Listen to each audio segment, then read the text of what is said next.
Hello traders. നമ്മളിന്ന് നോക്കാൻ പോകുന്ന ഗോൾഡിൻ്റെ ഇന്നത്തെ ദിവസത്തെ മൊമെൻറ്റും കാര്യങ്ങളൊക്കെ വെച്ചാണ്. അതേപോലെ ഇന്നലെ നമ്മൾ ട്രേഡ് എടുത്തിട്ടുണ്ടായിരുന്നു.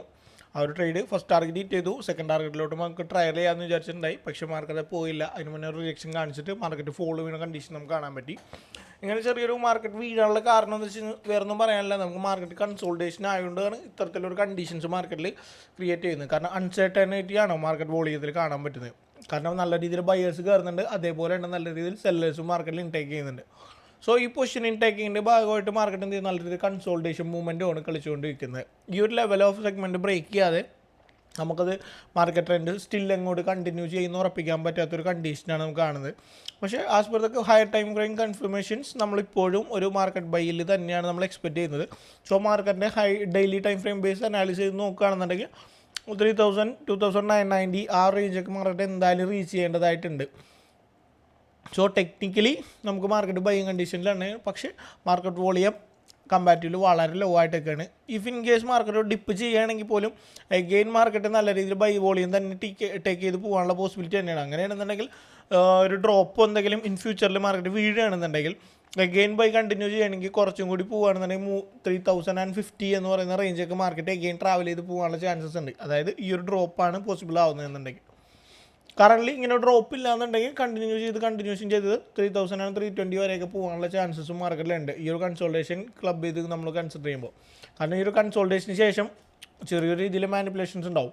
കാരണം ICT കൺസെപ്റ്റിൻ്റെ ബേസിക് കൺസെപ്റ്റ് വെച്ചിട്ട് നമ്മൾ പറയുകയാണെങ്കിൽ മാർക്കറ്റ് ഇപ്പോഴും പോയിക്കൊണ്ടിരിക്കുന്നത് എപ്പോഴും ഒരു കൺസോൾട്ടേഷൻ പ്ലസ് ഒരു മാനിപ്പുലേഷൻ, അതിനുശേഷം ഒരു എക്സ്പാൻഷൻ എന്നൊരു മൂവ്മെൻറ്റ് തന്നെയായിരിക്കും മാർക്കറ്റ് ക്രിയേറ്റ് ചെയ്യുക.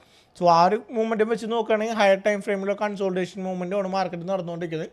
സോ അടിയിലേക്ക് ഒരു ടാപ്പ് ഉണ്ടാവും. ഒബിയസ്ലി നല്ല രീതിയിലൊരു വിക്കോ അല്ലെങ്കിൽ ഒരു ക്യാൻഡിലോ നല്ല രീതിയിൽ വോളിയം പമ്പ് ചെയ്ത് താഴേക്ക് പോകാനുള്ള ചാൻസസ് ഉണ്ട്. കാരണം വലിയ ടൈം ഫ്രെയിമിലാണ് ഇങ്ങനെ ക്യാൻഡിൽസ് ക്രിയേറ്റ് ആവുന്നത്. സോ ഈ ഒരു കൺസോൾട്ടേഷന് ശേഷം നല്ലൊരു ക്യാൻഡിൽ ഫ്ലോ താഴേക്ക് വന്നതിന് ശേഷം എഗെയിൻ അതായത് ബയേഴ്സിൻ്റെ അല്ലെങ്കിൽ സ്റ്റോപ്പ് ലോസ് ക്ലിയർ ചെയ്തതിന് ശേഷം എന്ത് ചെയ്യും, ഒരു സെല്ലേഴ്സിനെയൊക്കെ കവർ ചെയ്ത് നേരെ മേലേക്ക് പോകാനുള്ളൊരു പോസിബിലിറ്റി നമുക്ക് മാർക്കറ്റിൽ നല്ല രീതിയിൽ കാണാൻ പറ്റും. കാരണം ഈ ഒരു കൺസോൾട്ടേഷൻ എപ്പോഴാണ് ബ്രേക്ക് ഔട്ട് ആവുന്നത് അപ്പോൾ ഹൈ എൻഡ് വോളിയം ഇൻടേക്ക് ചെയ്തിട്ട് മേലേക്ക് പോകാനുള്ള ചാൻസസ് തന്നെയാണ് മാർക്കറ്റിലുള്ളത്.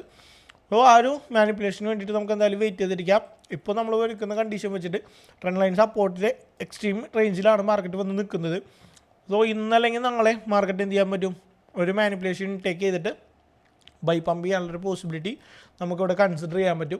പക്ഷേ കമ്പാരിറ്റീവ്ലി ഈ ഒരു കണ്ടീഷൻ നിൽക്കുന്നതുകൊണ്ട് നമ്മൾ ഇതിൻ്റെ ഉള്ളിൽ നിന്ന് ട്രേഡ് എടുക്കാമെന്ന് വെച്ച് കഴിഞ്ഞാൽ അത് നമ്മൾ ടൈറ്റ് സ്റ്റോപ്പ് ലോസ് കാര്യങ്ങൾ കീപ്പ് ചെയ്ത് വെക്കേണ്ട ട്രേഡ്സ് ആയിരിക്കുള്ളൂ. കാരണം ഒരിക്കലും നമ്മൾ ഹൈ എൻഡ് പ്രിഫറൻസ് കൊടുത്തിട്ട് അതായത് ലോങ് ടൈം ഫ്രെയിം പിടിച്ചിട്ട് നമുക്ക് ആ ട്രേഡ്സ് ഹോൾഡ് ചെയ്യാൻ പറ്റില്ല. ഇന്നലെ നമ്മളെടുത്ത ട്രേഡ് എന്ന് പറയാനായിട്ട് ICT ലെവൽസ് വെച്ചിട്ട് നമ്മൾ ഇവിടെ നിന്നാണ് ഒരു ട്രേഡ് എടുത്തത്. ലണ്ടൻ ലോൻ്റെ മാനിപ്പുലേറ്റ് ചെയ്തതിന് ശേഷം ഒരു പ്രോപ്പർ സപ്പോർട്ടിങ് ഏരിയ ആയതുകൊണ്ട് തന്നെ നമുക്ക് എന്തെങ്കിലും മാനിപ്പുലേഷന് ശേഷം ഒരു 50 മിനിറ്റിലൊരു കൺഫർമേഷൻ കിട്ടി. അതിനുശേഷം നമ്മളൊരു ബൈ എടുത്തു. സോ അതിന് ഫസ്റ്റ് ടാർഗറ്റ് ഈ ഒരു റിജക്ഷൻ ലെവലിൽ മാർക്കറ്റ് റീച്ച് ചെയ്തു. അതായത് ഈ ഒരു ലിക്വിഡിറ്റി പാർട്ടി ഇവിടെ റീച്ച് ചെയ്തു. അതിനുശേഷമുള്ള ഏരിയയിലേക്ക് മാർക്കറ്റ് പോയില്ല. അവിടെ നിന്നൊരു സഡൻ ഫോളാണ് വീണത്. അതിനുശേഷം മാർക്കറ്റ് കൺസോൾട്ടേറ്റ് ചെയ്തു. ഇന്ന് നമ്മൾ ചെറിയൊരു ബൈ എടുത്തു. പക്ഷേ മാർക്കറ്റ് ചെറിയ രീതിയിൽ റിജക്ഷൻ കാണിക്കുന്നതുകൊണ്ട് നമ്മൾ അവിടെ നിന്ന് എക്സിറ്റ് ചെയ്തിട്ടുണ്ട്. കാരണം ഈ ഒരു ലെവൽ ഓഫ് ലിക്വിഡിറ്റി ഗ്രാബിന് ശേഷം മാർക്കറ്റ് പമ്പിങ് നടത്തിയിട്ടുണ്ടായിരുന്നു. ചെറിയൊരു ബൈ എടുത്തെങ്കിലും അതൊരു ട്രേഡ് എന്നുള്ള രീതിയിൽ നല്ല രീതിയിൽ മെയിൻറ്റെയിൻ ചെയ്യാനുള്ള പോസിബിലിറ്റി ഇല്ലാത്തതുകൊണ്ട് കട്ട് ചെയ്തിട്ടു. കാരണം ഇത് മേലെ പോകാനുള്ള പോസിബിലിറ്റി ഉണ്ടോയെന്ന് വെച്ചാൽ പോസിബിലിറ്റി ഉണ്ട്, ടൈറ്റ് സ്റ്റോപ്പ് ലോസ് വെച്ചിട്ട് ചെയ്യാം. പക്ഷേ ഈ ഒരു കൺസോൾട്ടേഷൻ ആണെന്നുണ്ടെങ്കിൽ ഈ ഒരു ലിക്വിഡിറ്റി ഗ്രാബിനുള്ള പോസിബിലിറ്റി നമുക്ക് ഇന്നുണ്ട്. അതുകൊണ്ട് തന്നെ നമ്മൾ ആ ട്രേഡ് എക്സിറ്റ് ചെയ്ത് വിടുകയാണ് ചെയ്തത്. അപ്പോൾ ഈ ഒരു മൊമെൻറ്റത്തിൽ നമുക്കറിയാൻ പറ്റുന്നു ഇവിടെ ഒരു മാനിപ്പുലേഷൻ പോസിബിലിറ്റി നല്ല രീതിയിൽ നിൽക്കുന്നതുകൊണ്ട് ഈ ലിക്വിഡിറ്റി പാർട്ടിൽ ഒരു മാനിപ്പുലേഷൻ ശേഷം വീണ്ടും ഒരു ട്രേഡ് എടുക്കാനുള്ള കണ്ടീഷൻ ഫോം ആവുകയാണെങ്കിൽ നമ്മൾ എന്ത് ചെയ്യും, ഒബ്വിയസ്ലി നമ്മൾ നല്ലൊരു ട്രേഡ് എടുക്കും. കറൻറ്റ് നമ്മൾ ഇന്നൊരു ദിവസം അങ്ങനെ വേറൊരു ട്രേഡാണ്. ഇന്നലെ നമ്മളൊരു ക്രൂഡ് ഓയിലിൻ്റെ ബൈ ഇട്ടിട്ടുണ്ടായിരുന്നു. അതിൻ്റെ ഒരു എക്സ്പ്ലനേഷൻ നോക്കുകയാണെന്നുണ്ടെങ്കിൽ ഈ ഒരു ട്രേഡായിരുന്നു നമ്മൾ എടുത്തത്. സോ അതിൻ്റെ ഫസ്റ്റ് ടാർഗറ്റ് പിടിച്ചിരുന്ന ഏരിയ, സെക്കൻഡ് ടാർഗറ്റ് പിടിക്കുന്ന ഏരിയ ഇങ്ങനെയായിരുന്നു. സോ മാർക്കറ്റ് പ്രോഫിറ്റിൽ തന്നെയാണ്. നമ്മൾ കുറച്ച് ബുക്ക് ചെയ്തു, ബാക്കി എന്ത് ചെയ്യുന്നതാണ് ട്രയലിങ്ങിലുണ്ട് SL എൻട്രിയിൽ ബ്രേക്ക് വെള്ളം വെച്ചിട്ട്. So current still crude oil running ആണ്. അതേപോലെ ഇന്ന് രാവിലെ ഗോൾഡിൽ മൊമെൻറ്റംസ് ഇല്ലാത്തതുകൊണ്ട് നമ്മൾ ഒബ്വിയസ്ലി നമ്മൾ വേറെ പേഴ്സിലോട്ട് ട്രേഡിങ്ങിന് വേണ്ടിയിട്ട് നമ്മൾ യൂസ് ചെയ്തിട്ടുണ്ടായിരുന്നു. അത് നോക്കുകയാണെന്നുണ്ടെങ്കിലും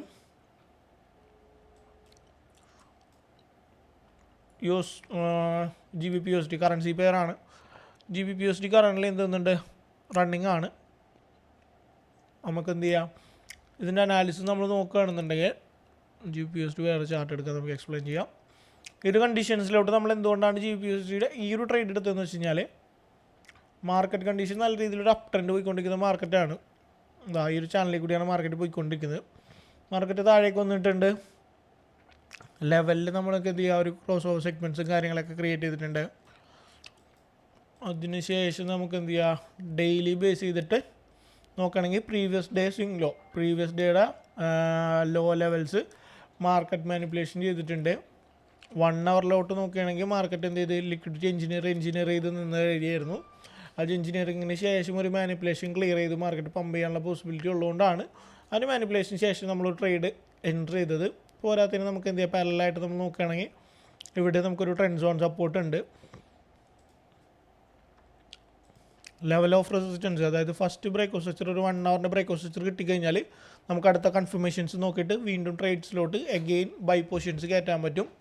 സോ ഇതാണ് നമ്മൾ ഇന്ന് എടുത്താക്കുന്ന വേറൊരു ബൈ ട്രേഡ് എന്ന് പറയുന്നത്. കാരണം വോളിയം ഇല്ലാത്തതുകൊണ്ടാണ് നമ്മൾ ഇതിനകത്തെടുത്ത്. അതായത് ഇല്ലാന്നുണ്ടെങ്കിൽ നിങ്ങൾക്ക് അറിയാം, നമ്മൾ മോസ്റ്റ് പ്രോബബിളി എപ്പോഴും യൂസ് ചെയ്യുന്നത് ഗോൾഡിലുള്ള ട്രേഡിംഗ് സെഗ്മെൻറ്റ്സ് ആണ്.